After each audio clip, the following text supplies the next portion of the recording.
Welcome to the Exceptional Sales Leader Podcast with Darren Mitchell. If you're a sales leader looking to take your leadership to a whole new level, then this is the podcast for you. We'll be exploring tips, techniques, and strategies to help you take your leadership to the exceptional level and allow you to enjoy more money, more meaning, and better sales results.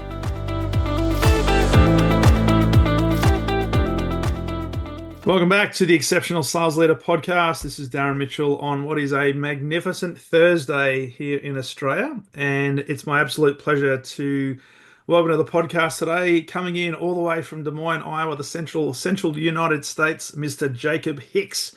How are you, my friend?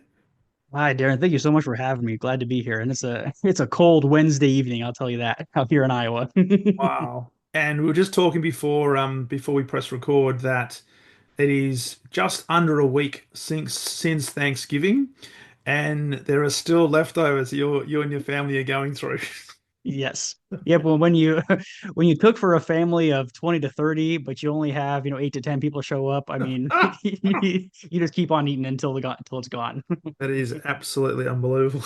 And you're talking about 25-pound turkeys, and for us in Australia, we're probably more chicken and lamb and sort of things. But the turkey might come out at Christmas time. But the concept of a 25-pound turkey, I was saying also before we press record, the reference to Mr. Bean in an episode where he somehow found a big turkey on his head in one of his things. They're huge. They're huge birds. I want to say, and I mean, at least out here in the States, I mean, a turkey isn't good unless it can fit on somebody's head. So that's just kind of the benchmark for us. Love it. So we're not going to talk about turkeys, and we're not going to talk about. Well, we can talk about Thanksgiving and how important it is on the calendar, but we're going to talk about sales and sales leadership. And you are a sales strategy expert. You're a success coach and a speaker. You've got a sales background, and now you work with organizations and entrepreneurs on helping them become what I consider to be exceptional in terms of sales. So very much looking forward to this conversation. As I do with every guest, Jacob, I'd love to learn a little bit about you for our listeners' benefit in terms of what's the background of Jacob Hicks, particularly around sales. Did you fall into sales? Was it something you woke up and said, I want to be a salesperson? And then fast forwarding to what you're doing today, what sort of got you into the work that you're doing today, working with entrepreneurs and organizations around sales? Yeah, so I mean, I guess for me, you would probably say that sales is a little bit in the blood. My dad was in insurance sales for about 25 years, pretty much the whole time that I was growing up. So it's always kind of been something in the back of my mind. And I'm a more entrepreneurial minded guy. Like I like kind of, doing my own thing and finding my own path forward. And Mm, sales obviously is I very much believe that sales is, kind of that unique industry that kind of straddles, it kind of has a foot in both camps between like a typical W-2 job and your entrepreneurial minded folks. They actually have their business. But when I was coming up in sales, I started selling, oh gosh, in my early 20s, I was doing retail sales, kind of a trial by fire that I feel like everybody needs to have at some point in their life. But I was selling men's formal wear suits, and I did that for about 5 years or so. I started, kind of low man on the totem pole, got into the sales world. I was actually really, really shy before I got into sales. But hmm as anybody who's ever even stepped into sales in any capacity knows, you have to talk to people if you're in sales. So I pretty quickly got over that. I worked my way up the quote unquote corporate ladder and ended up running the store I actually started at, which was kind of fun. Um, and then after that, I realized that maybe retail sales wasn't the long term path that I thought it could have been. So I tried a few different things. Most recently, within the last few years, I was an outside sales rep for a few different companies in the optical world, selling hmm um, eyeglass lenses and then the frames as well. Okay. And then the reason I really got into the coaching and speaking and training piece of this is because really, honestly, like that's really kind of where my heart is. I mean, I'm as financially motivated as anybody else in the sales world, but I really like helping people get to where they want to go and helping them find new and unique to them ways to do so. I mean, that it's so fun. Like the more and more I've got into this role, I mean, I know, Darren, you've experienced this where you could go out and you're in a big sale, or you get a big commission, and you're just feeling like super, super pumped about it, right? You're on top of the world. And I've realized that when my clients have like those kind of experiences. I kind of get it by transitive property. Like I get it through them a little bit. Like it still feels like a huge win, even though it's Mm. not necessarily my win, you know? It's it's interesting you say that because there's, and we were talking about this before we press record as well, around organizations pushing the number, sometimes executives pushing the number and thinking that the sales teams and sometimes the sales leaders are going to be motivated by the next incentive or the next number one club trip, or hitting your target trip or busting quota, whatever the incentives are. But it's not necessarily the thing that motivates most salespeople. And there's research to back this up. Money and incentives can become a demotivator if you don't feel as if you're being adequately compensated for the work that you're doing. But it's not necessarily the be all and end all. But it's fascinating how many organizations put all of their emphasis on how can we create a really attractive, inverted commas, compensation plan that gives people the opportunity to make untapped earnings and stuff like that, knowing that there's a lot more that goes into, I guess, the motivation for most salespeople. And I'm the same as you as a sales leader, thinking about, well, when a sale is made, yeah, you get a bit of a level of satisfaction. But when somebody else makes a sale and you've seen them and you've helped them develop, there's a whole new level of fulfillment and satisfaction that comes with that. So it's really Yeah, interesting to share that. 100%. And I mean, I feel like I'd be curious to get your thoughts on this too. But I feel like at some, and I couldn't tell you exactly when or why, but I feel like at some point within the last 10, 15, 20 years, we lost the humanity in a lot of our work. It seems like where, a salesperson just becomes a number and like you're just a, production machine meant to hit a quota or hit a goal or get more and more and more and more and more. Mm, And I think you're right. Like I've noticed, particularly when I was, still in the field, that sure, I liked, going out and earning a commission, but I needed something that moved the needle. You know mm, what I mean? Because I mean, if you're doing well in sales and you're an outside salesperson earning, six figures plus, earning a $50 gift card or a $500 trip or some pans or something like that's great. Thank you. I'd rather have that than not have that, but it don't really like that doesn't really move the needle for anybody. And I no. feel like it really kind of comes down to how we treat our middle managers, in my opinion, because obviously the salespeople, the true folks that are out in the field and in the trenches, those are the folks that are really doing the work, right? But the middle managers, they are the folks that are dealing with them and they need to understand their salespeople because, somebody who just has a kid is going to have very, very different motivation than Mm, somebody who is a single person and is in the early 20s, just wants to go out and just grind, yeah. right? And I feel like those middle managers get the short end of the stick because upper management is like, get us more money, make more money, sell more stuff, sell more stuff. And the salespeople are like, we'll sell more stuff, but that's not why I'm here, And like I feel like this, like I said, the salespeople or the middle managers get the short end of the stick, and like there's something missing there. It's interesting you say that because my own experience is you're almost like the meat in the sandwich sometimes and the buffer. So Mm. you, in some respects, shielding the team from a lot of the SH1T that sort of flows down from upper management.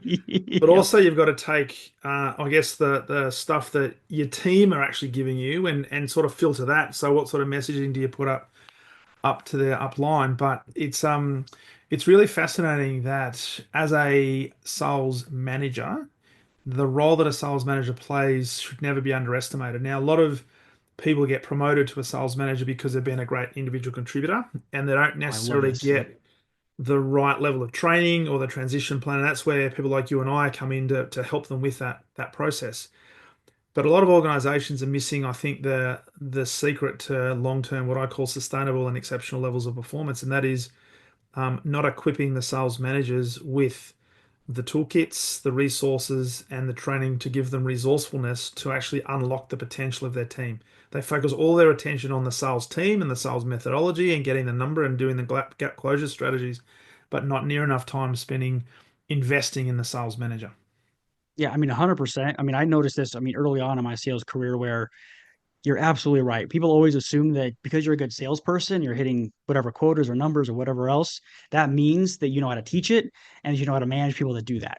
And I don't know, maybe it's different in Australia, but I know how here in the States, at least in my experience, salespeople tend to be a little more type A, a little hard headed sometimes, a little more stubborn. And that can be really, really difficult when you're not giving those people the skills. And I mean, I'd be curious, in your sales experience in Australia, is there a lot of like personality testing and like a lot of, those kind of things going on out there? It's a good question. It's becoming more and more prevalent. So when I left corporate in 2015. There was a little bit of that, but most of the profiling that I've done has been Since post then? 2015, post me leaving. So, like I do a lot of profiling now with clients and organizations I work with. So it's a lot more probably prevalent today than it probably was. But having said that, organizations today, certainly when it comes to getting leaders into the organization, will do the cognitive testing and psychometric testing, and that involves in many cases some sort of personality test. Although I'm also really reticent to suggest to people, hey, don't worry about the personality per se, just what is the style, what are the characteristics of the leader you're looking for, and does the person coming into the organization, I guess, meet that criteria or a percentage of that criteria that might give you an indication that they might be a good person. Because sales leaders, um, yes, they need to drive the number, but more importantly, they need to be able to create an environment where the number has an ability to be sustainable, not just Yeah, a hit, 100%. one Well, hit wonder. and I'm a big believer that I think quality systems in place will lead to the number overall and make it more sustainable over the long term. But I also think that if you're providing an exceptional level of service, I mean, just like your podcast name, right? If you're providing high levels of service, then those numbers will come anyway. Mm, And I've also been really interested too because the personality testing has become much more prevalent out here in the States too, which I yeah. think I think there's something to be said for that. But what has been really interesting to me, particularly talking about this motivation for salespeople, is that we do not talk about the why at all. At least I haven't in my experience. And like I've done a lot of reading, like Simon Sinek's book, Yeah.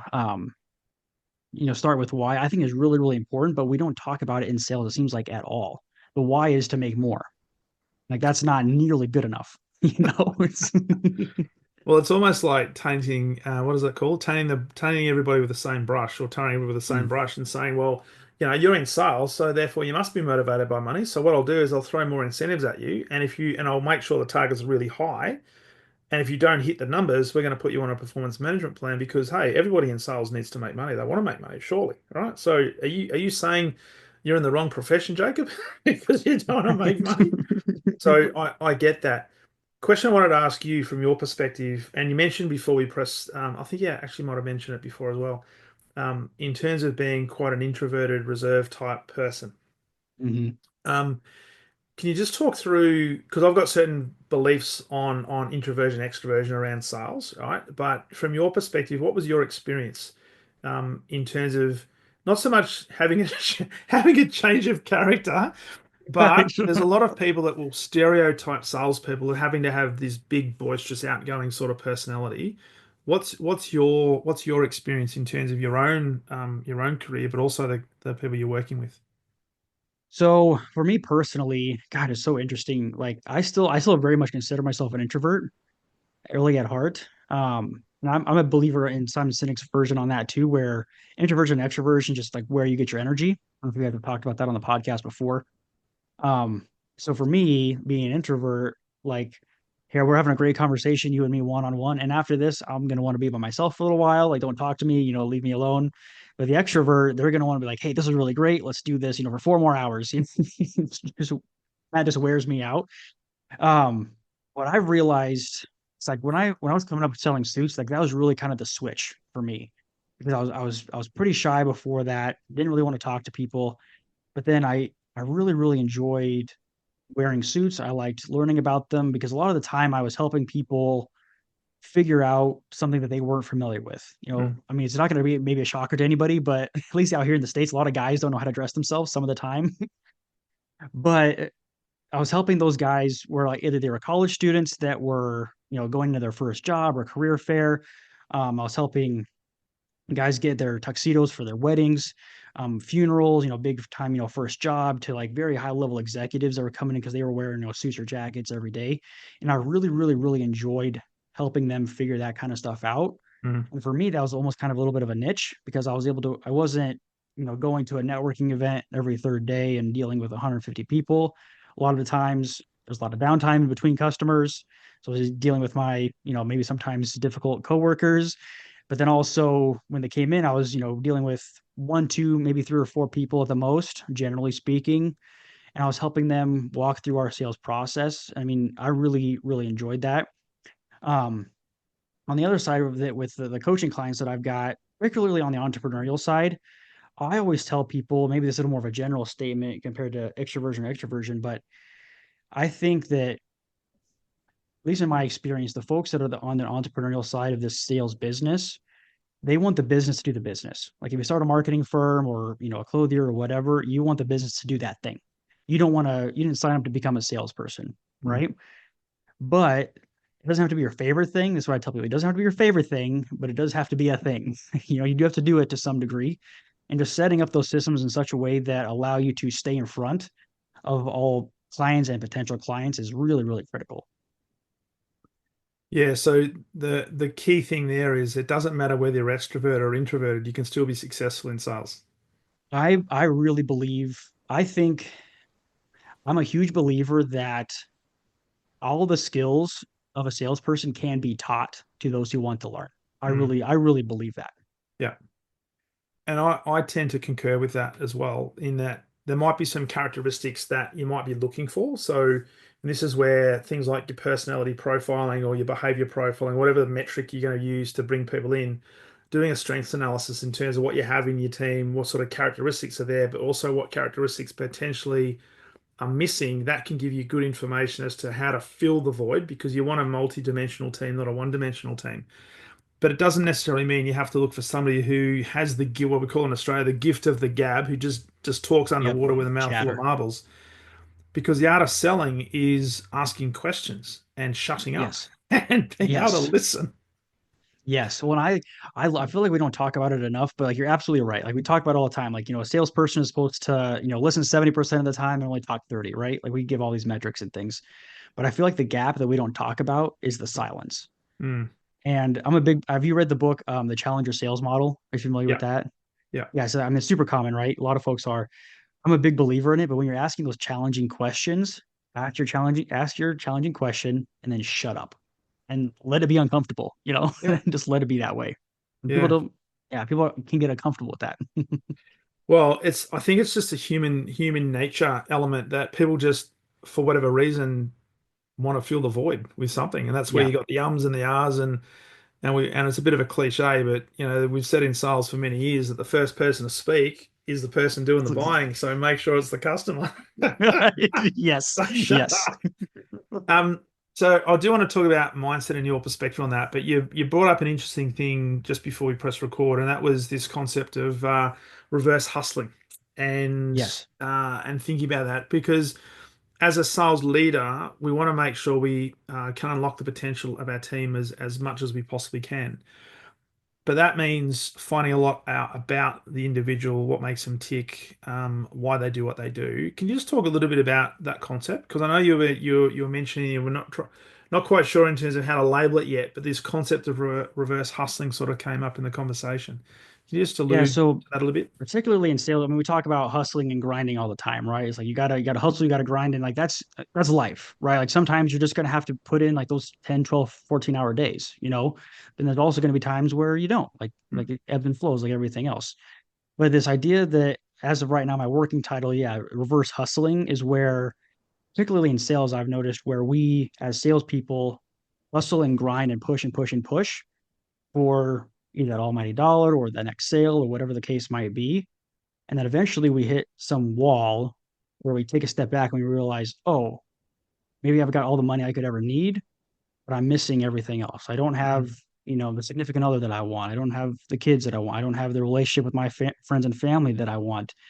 And, I mean, we kind of talked about it already, but it's really understanding and establishing what your why is. mm, And we're not going to have just one, right? Over the course of, 10, 20, 30, 40, 50 year career, those things are going to shift and change, right? mm, So revisiting those things every year or two, three, 4 years and seeing, okay, I've changed. What's changed about my why? Is this still as motivating to me as it was before?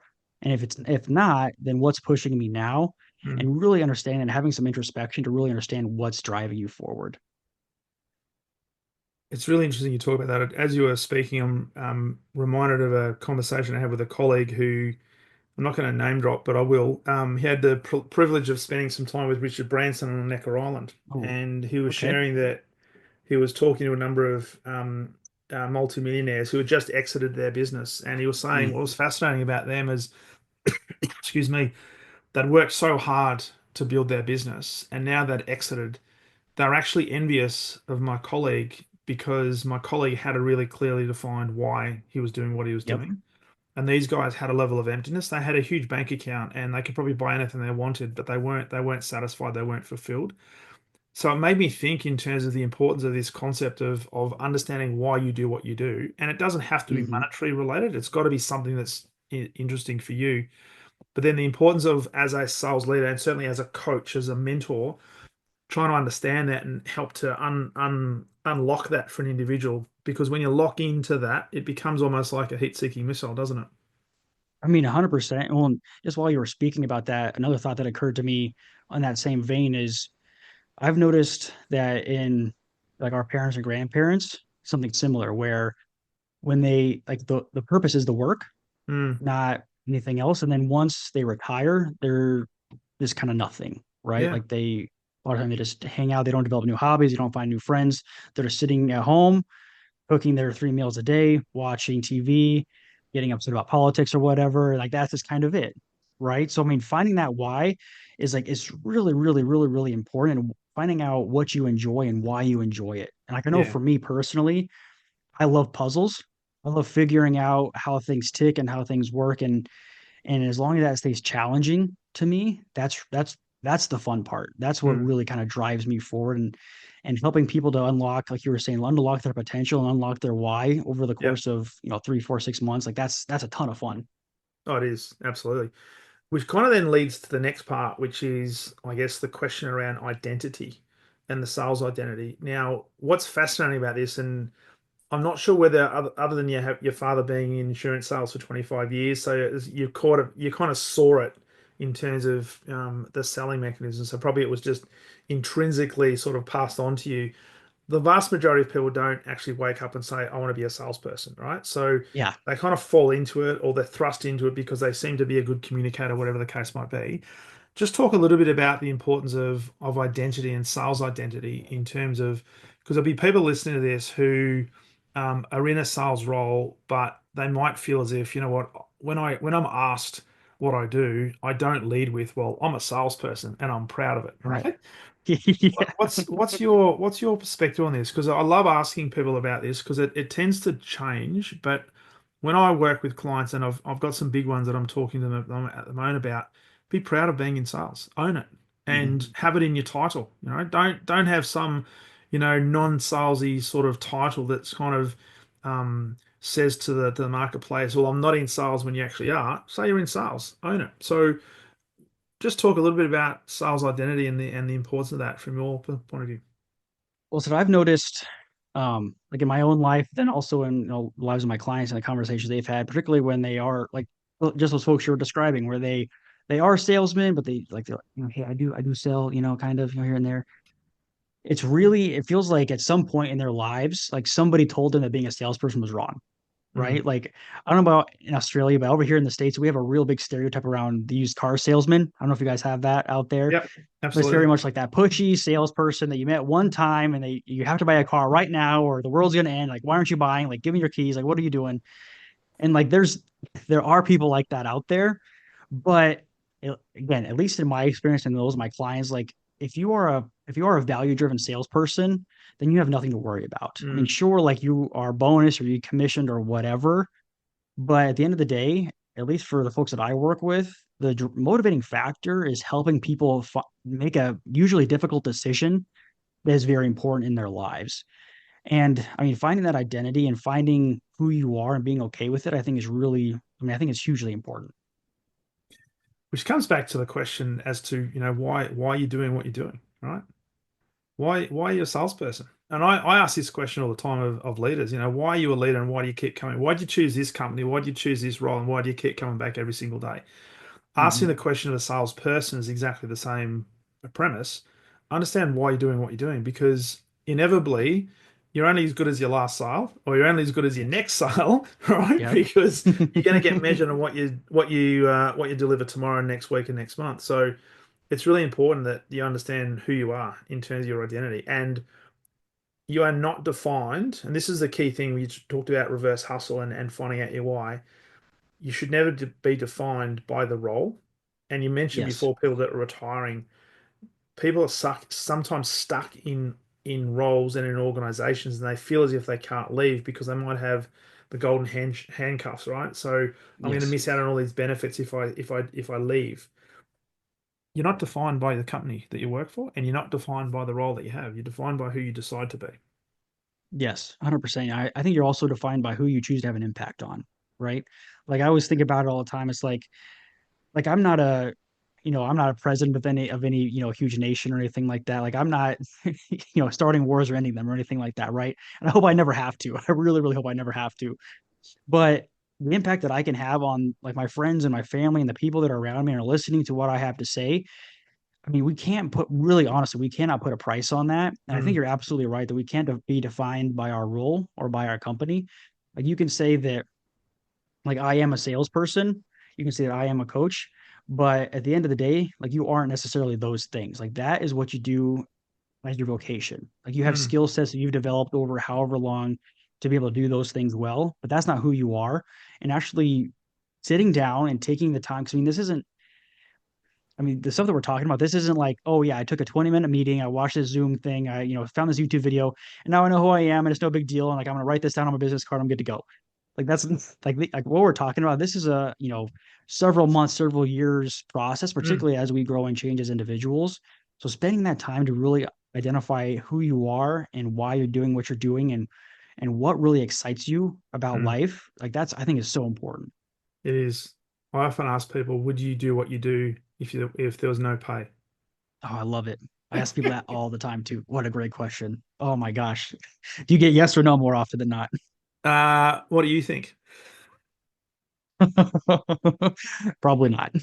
The vast majority they say no, and I say, hey, just this. Let's put to the side. You need to buy food. You need to put pay bills and all that sort of stuff. Put all that to the side. The crux of the question is, do you know why you do what you do? Do you know, in Mhm. other words, do you know who you are and why you're doing it? Right. So the other question I ask is, could you wake up, or would you wake up at 2 or 3 o'clock in the morning and be excited to do what you do? It's You know another. what's so funny? Just a quick sidebar on that is that I woke up at like 4 o'clock this morning with some coaching ideas just buzzing in my head. It's like I had to get up and write them down and stuff. Then I went back to sleep. But Well, that's the thing because it points to the passion. So you mentioned before that we're not defined by what we do. We're defined by who we are and the impact that we can have, and also to some degree we're also defined by the people that we surround ourselves with. So yes. um, from the work that you do, and I know you work with a lot of entrepreneurs, because I want to talk about the sales mindset as well. But um, as you mentioned that, how important is it to be really really specific on who you choose to surround yourself with? So I even said this long before I was ever a coach or a speaker. It is absolutely critical. And I think it's absolutely critical. I mean, oh gosh, I can't remember now off the top of my head who originally came up with the idea, but I mean, the five people that you spend the most time with are like you're the average of them typically. So, I mean, if you're surrounding yourself with five people who don't go to work and they just sit around and do nothing all day, you're probably the sixth person doing that. But if you're surrounding yourself with five millionaires or billionaires or high achieving salespeople, then you are probably going to be the sixth person. Like, and that's just typically how human society has worked Mm, for a really long time. So I'm not necessarily advocating for, oh my gosh, I'm waking up, I want to be a good salesperson. All my friends suck, so I'm going to get rid of all of them. Don't don't do that. But what I would suggest to people is maybe start finding people that are doing what you want to be doing, either on your same level or maybe like one or two steps above you, and start spending more time with them. And that's again not to say that you need to cut people out. mm, Maybe you do if they're not good people, but for the most part, no, right? They're good people you surround yourself with. They're just doing other things that you aren't necessarily looking to do. So start finding those two, three, four, five people that are exceptional and doing really, really well at what you're doing, hopefully within your local area. So you guys can, grab a coffee, grab a drink, go for a walk, Mm. whatever, and start trying to spend more time with them because those are the people that are going to get where you're trying to go. And probably they're going to want to help you get there. So find those people. And the interesting thing about that, Jacob, is when I'm talking to people about mentoring, mentors don't advertise in the local yellow pages, right? Or they Yes. don't post on LinkedIn and say, "Hey, I'm a mentor looking for mentees. Apply Right. apply now." They're waiting to be asked. And there are people within, and people listen to this. You got people in your organization right now that are more than willing to want to help you and I want to pour into you, but they're just waiting to be asked. So please ask Yes. them, right? And ask them because it's very rare that a very successful salesperson or a successful entrepreneur or a successful executive will not make the time for somebody who is demonstrating a willingness to learn and get better and they want to pour into others, right? It's a very rare individual that gets to be a very successful person and is a psychopath, right? That Yes. doesn't want to help Yes. others. So ask them. Well, and I was going to say too, like I'm sure you've seen it in your own coaching business too, but it's very very easy for folks that do things that we like to do, whether it be like in our own personal roles or as just mentor mentees in an individual organization. But it's very easy to tell pretty early on if somebody wants it or not, Mm, because a lot of time people will show up just like they just want you to do the work for them, and if you're like probably not going to do that, so best of luck with whatever you're trying to do, right? But I mean, if you're honest and genuine with these individuals and just say, I think I think you really touched on something that's really, really critical, not just in this particular conversation, but in general, yeah. is the invitation. I have a speaking engagement coming up here in the next couple of weeks with a local nonprofit, and were looking for some more kind of sales kind of things, not like pushy sales stuff, but just how do I engage with my potential prospects and potential donors to Mm, get them involved, either volunteering or donating, right? And my first thought when they asked me to put this together was the invitation. yeah. People think that I'm people think they're bugging other people. And the truth is that most other people don't think about you nearly as often as we think they do. They're just saying like, and we're salespeople, right? We're okay with being told no. So it's like, hey, hey Darren, like I really love what you're doing. You're doing really, really great. You've been doing this for a long time. Hey, would you be willing to grab a cup of coffee with me? I'd love to, chat about these things a little bit more. Just as simple as that. Yeah. Just ask them and invite and be okay if it's not going to work out right now. That's okay. Well, a mentor of mine used to always say, people are not going to be interested until and unless you ask. Yes. So Yes. there are so, and I think Zig Ziglar said, "Hey, poor salespeople end up having pretty skinny kids." Yes. Yeah. Oh man, what a classic. Oh my gosh. So you've got to ask. You've got to ask people. It's a way you make that invitation, and a lot of that then comes back to the mindset and the identity, I guess, in terms of what do you think about yourself in terms of your role and who you are, and are you comfortable engaging with people and are you being of service, because there's a difference Yes. between of being of service and trying to flog a product. So you've got to believe in what you're selling, but it almost becomes effortless. So I'd love you to talk about this concept of mindset and particularly shifts that people might have to make, because sales is full of challenges. It's full of Yes. it's full of Yes. rejection. It's full of people having all these different perceptions, and you got to take all that on board, but then go through and do things anyway. Just talk a little bit about maybe some of the challenges that maybe you've faced around mindset, but also your clients, and how you help them make those shifts to hopefully come out the other side. Yeah. Well, I guess one mindset shift that I had early on in my sales career when I was working retail, and if anybody's never worked retail, customers aren't always the most pleasant people to to deal with on a day-to-day basis. They can be some nasty folks, sometimes real upset. And I remember something I learned, gosh, I don't know, early 20s at this point, I guess, is this idea of perspective shifts, right? Where what I would always ask myself is if a customer came in and was just treating me like crap, right? And I was just upset, I would ask myself, is this a story I'm going to tell? Mm, Meaning that, like, when I go home that night and I talk to my roommates or whomever, and I'm chatting with them, it's like, is this something I'm even going to tell them? Maybe, maybe not. It's a crappy day, so maybe you want to talk about it, right? All right. Is this going to be a story that I tell next week? Usually the answer is no. At least it's been in my, usually I'm not going to tell that story again. I mean, sometimes mm, there's some exceptions that really stick with you, but for the most part, no, right? And then you ask that again. All right, in a month, in 4 weeks, is this the story I'm going to tell? No, almost always no. In a year, is this a story I'm going to tell? Probably not ever, right? So having the understanding that this might matter right now and you're feeling emotional about it, but over the long term, it's not going to be critical for you. The biggest mindset shifts that I've had to deal with in my coaching practice is for the folks. I mean, I'm sure you've dealt with it too, is on the entrepreneurial side where they started a business, they're trying to get these, sales systems or sales things in place. They Yeah. don't want to be salespeople. They're not used to it. They're not used to the struggles, like you were saying. So getting the understanding that first and foremost, we don't want anybody and everybody, right? If we are running a quality business, that means we're going to have quality customers and quality clients. Mm, Meaning, and not everybody's going to be quality. So you don't mm, want everybody all the time. Now, sometimes, I mean, especially early on, you do need to just kind of get your feet wet, just get some clients in the door. I get that. But if assuming you're pushing for the long-term exceptional quality lifestyle that you really want, you don't want anybody and everybody. You want the quality people that are actually going to make sense for, say, for you and for your business. mm. And I feel like that's been lost at some point. Like we just want all the growth all the time. There's something to be said for that, I guess. But I'm also like, why would I want all the business when I can just have the quality business and let whatever dregs go to anybody else? Like that's my mindset. Well, it's interesting you say that because, and this probably comes back to what we were talking about earlier around the sales managers perhaps not being equipped with, I guess, the right approach or the right level of coaching or mentoring. And let's be honest, the vast majority of sales managers do not coach because it's the last thing Yes. that they measure, and it's one of the first things they ever cancel or reschedule.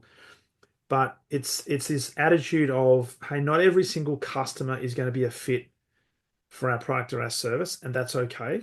Um, but sometimes the organization places so much pressure on the salespeople that when you have a live customer, the salesperson almost feels obliged to try and convert that customer because the mindset potentially is, well, there's only a finite number of customers out there. And I've literally got to make every post a winner because right in front of me, it's like the used car salesman. They've got a person that's on the lot. So therefore, I've got to try and convert them. Whether they are in the market for a car or not, my job is to Right. convert them, right? So your attitude and your approach then is to say, well, hang on a second, is this customer a fit for this? Do they actually have a problem?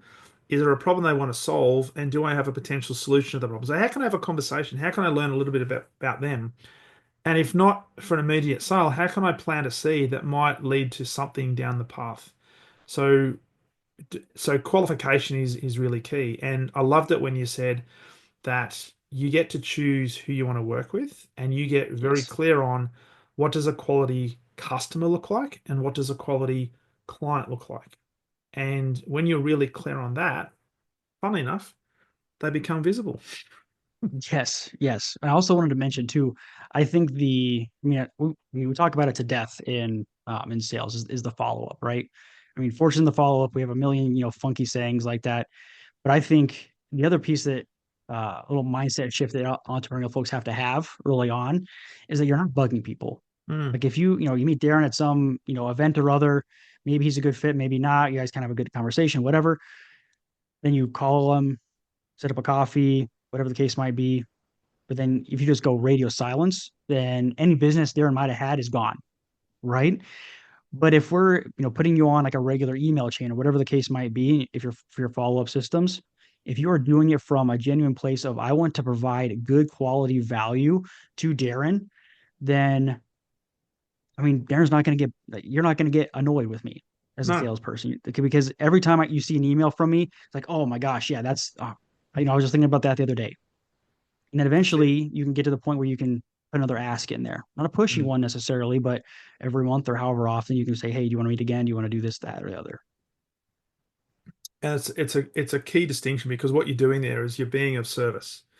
You're Yes. not saying that, we have to, what we're not saying is, hey, Jacob, I need a sale this month because I'm behind on my target. So therefore I'm going to look to see if I can close you and get you to bring forward your decision making 3 months, right?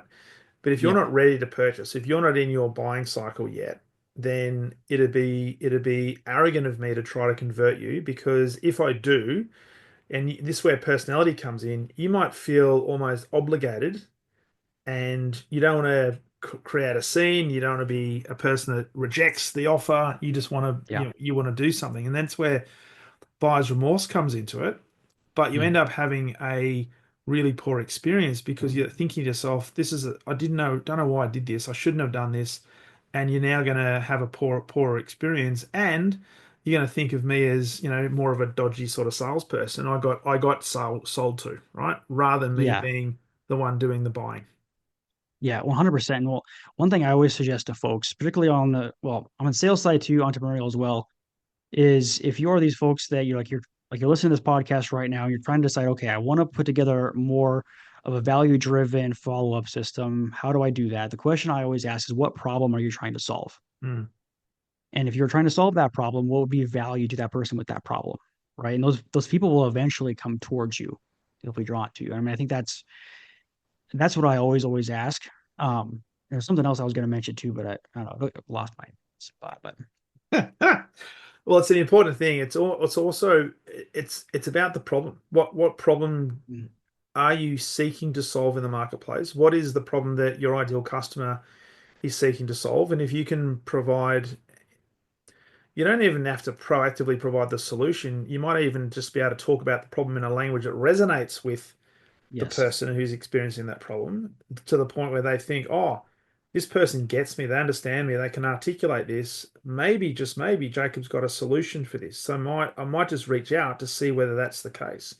And that's where a 100%. relationship comes into it. So it's all about serving. Now, from that, that's where mindset comes into it because you understand that not every single potential customer who has a problem or is experiencing a problem is going to be ready to take action.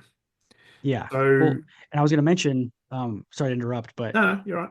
I was going to say what, and correct me if I'm wrong, because I've been in sales for 10, 12 years now. You've been in a little bit longer than I have. But in my experience, it seems like, again, in the last 10, 15, 20 years, things have changed and they've shifted from we want to build good quality long-term relationships with people that will continue to buy from us and continue to, be good quality customers to I need to close you right now, like you were talking about. And what we are doing essentially is we are sacrificing the long term for the immediate. And if you're a salesperson or if you're an entrepreneur, how long are you trying to do it? So you're just trying to do it for a few months and get out? Because that's kind of what we're doing. So Well, you mentioned a guy called Simon Sinek before, and his latest book, The Infinite Game, talks about that particular topic. And I had yeah. I had a great conversation with a guy last week who runs an organization that focuses specifically on developing sales managers Mm. in the business, and that's probably one of the biggest untapped markets in the world, and doing a phenomenal job in that space.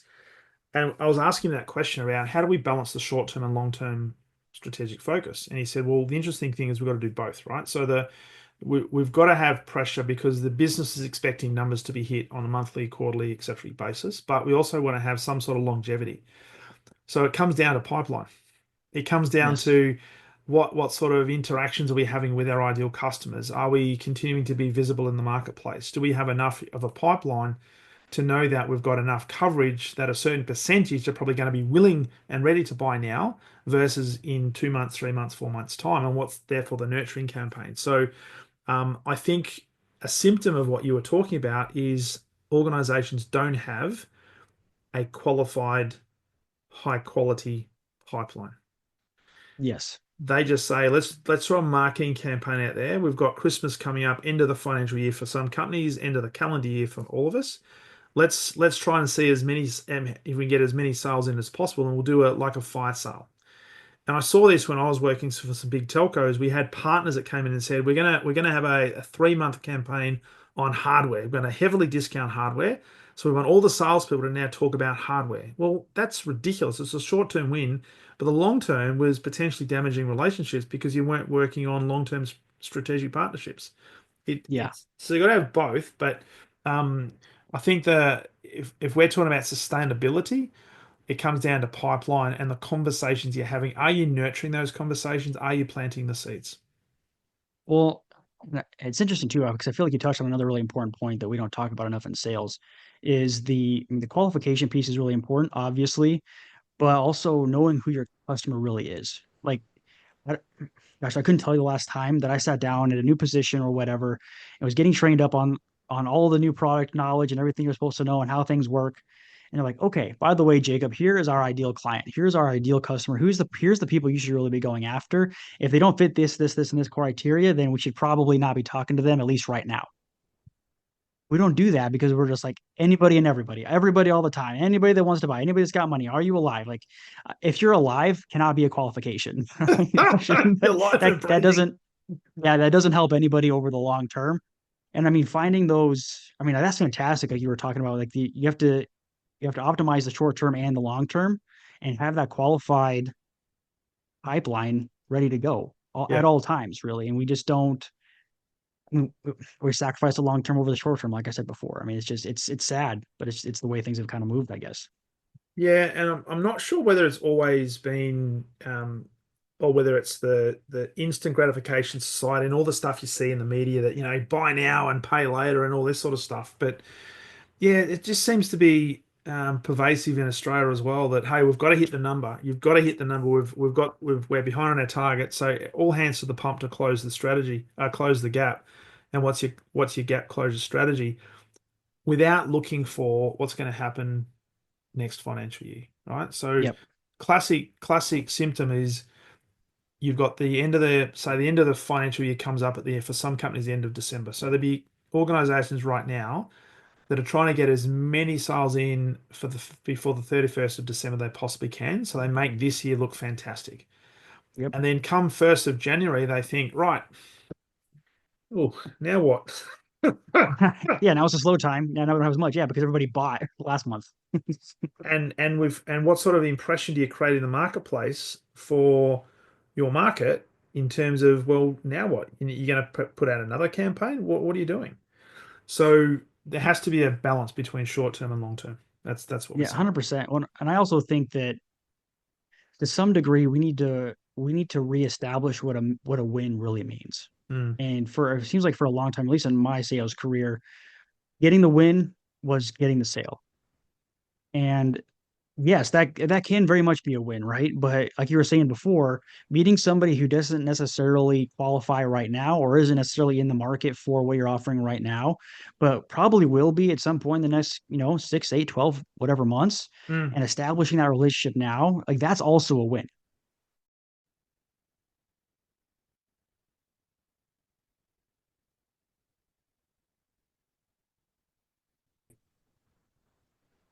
100%. You just froze there for a second, my friend. Oh, sorry about that. Oh, thank you. Was that a photo? Was it a photo? No, that's absolutely true because you've got to be thinking. I'm always planting seeds, and you've got to Yes. think, um, you know, where is my customer in their buying journey? And I mean, there's lots of statistics, and a lot of people say, well, 3% of customers at any one time are ready to buy right now, and that may or may not be true, right? I've kind of started to dispute that a little bit, but you've got to be in the game and continuing to stay connected with your customers so that you always remain top of mind. So when they're ready to make a buying decision, you're the first person they think about to at least investigate the possibility of a deal. So it's really important. Which brings me to um, a question around organization. So Mm. how do we stay organized? Now, people will be listening to this and saying, "Oh my God, I've got so much to do. I've got so much pressure. I've got my sales manager that's riding me like a bucking bull. So get that number, get Yep. that number. I'm trying to build relationships. I'm trying to take care of the short term and the long term. I've got this product training. They're sending me to negotiation skills training. I don't have time for all this, right? How do I stay organized as a salesperson? How do I stay organized as an entrepreneur that gives me enough, I guess, bandwidth to do the things that I need to do to drive the needle forward? So one of my favorite books around this particular topic is The Four Disciplines of Execution. They talk about what they term in there is WIGs, wildly important goals, and you only get two per year. And figuring out what those things are is so critical because they talk about it as the whirlwind. Like we Mm, always say, hey, I tell you, here's my big rocks. Like we love talking about rocks in sales, right? Here's my big rocks for the day. I'm gonna get this and this done. And then 8:30 hits and you've got four fires to put out and three people didn't show up today and everybody's upset and all this stuff, right? So the best way that I've realized to organize and prioritize things is to do exactly that. Figure out what are the things that are actually going to drive things forward. And everything else, not that it's not important, but it just becomes much less of a priority. Mm, Um, I'm a big fan of automations in sales, particularly around CRMs on the entrepreneurial side. I mean, if you're an entrepreneur out there and you don't have, a client resource manager, like you need to find something that makes sense for you. And the fun thing too is that working with the nonprofit side, like there's also CRMs out there built for nonprofits too. So I think the CRM is absolutely a critical tool. One of that I'm personally a big fan of is called Todoist. It's like a hmm fancy like to-do list app that you can get on your computer and on your phone, and you can set it up in such a way that allows you to make sure you're to remember to follow up with people. Then also um, as things come up every week or every other week or every month, you can set up on such a schedule to make sure that those things are always staying front of mind. And my last big tip that I'm again a huge fan of, well, actually two, I guess, is time blocking, making sure that put stuff in your calendar because if you say, hey, I'm going to take an hour to send these emails out, it's going to take that full hour. Yeah. But if you don't have that time blocked out, it's going to take all morning. And my second one that I got several years ago in a sales training is chaos time, Yeah. because there's always something that comes up in the middle of the day, the fire that we have to put out.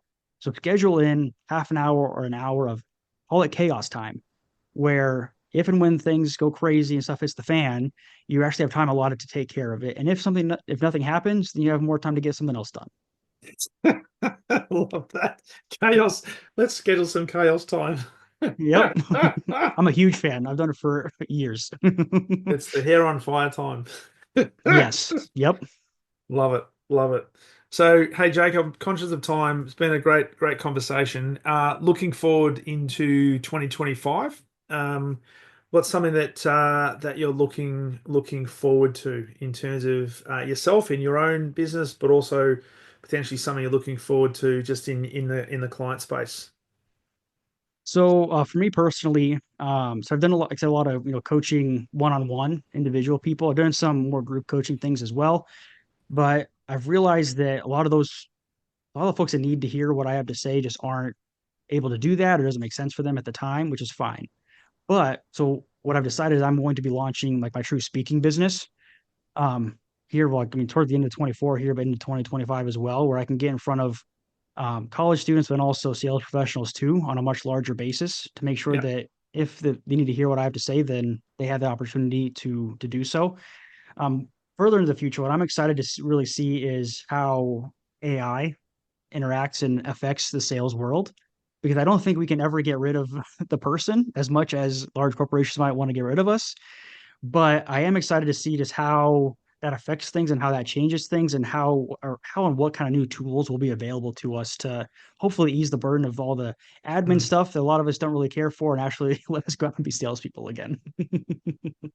No, it's a good thing. So, may your speaking business take off. And I know you've got a goal that you want to speak in front of a lot of college students and be on stages like that. So get your message out. And what I can tell you, having spoken to a number of people who are experts in the AI space, uh, some very exciting things are coming. But the overriding theme from most of them is, if not all of them, is will not be replacing salespeople, because Yes, at the end of the day, people want to do business with people who they know, who they like, and who they trust. So AI will absolutely. be an enabler; it will not be a replacer. So Yes. awesome. I'm sure that won't stop people from trying though. No, that's true. That is absolutely true. And we already see this with some people trying to outsource their entire role, just give everything to AI, and then but then and my whole remit on this is say, okay, I can use AI to do stuff. I can use AI to write an article. I can use AI to write a speech. But AI can't deliver the speech. I have to deliver the No. speech. So it's got to be my content. So you can have generative AI, but generative AI that knows you based on a history of your thoughts and stuff like that, that's where it's going to be an enabler. Rather than, oh, I'm just going to throw something into Chat GPT and then it comes back with language that I probably don't even use. And then I'm going to talk about that. Well, you don't sound like you've got any credibility. So it's not you.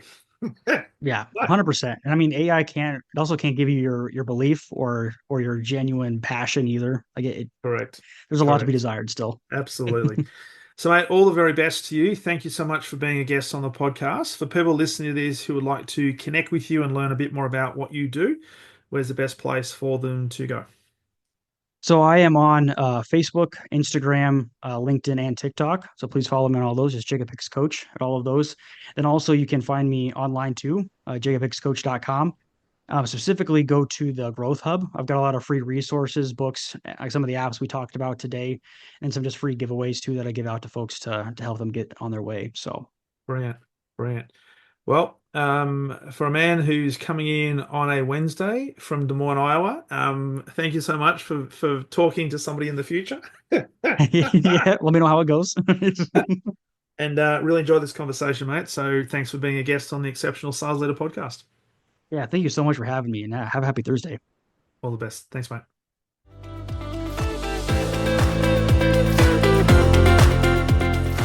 Thank you for listening to the Exceptional Sales Leader podcast. I trust the information in this episode has been helpful in your journey towards becoming exceptional.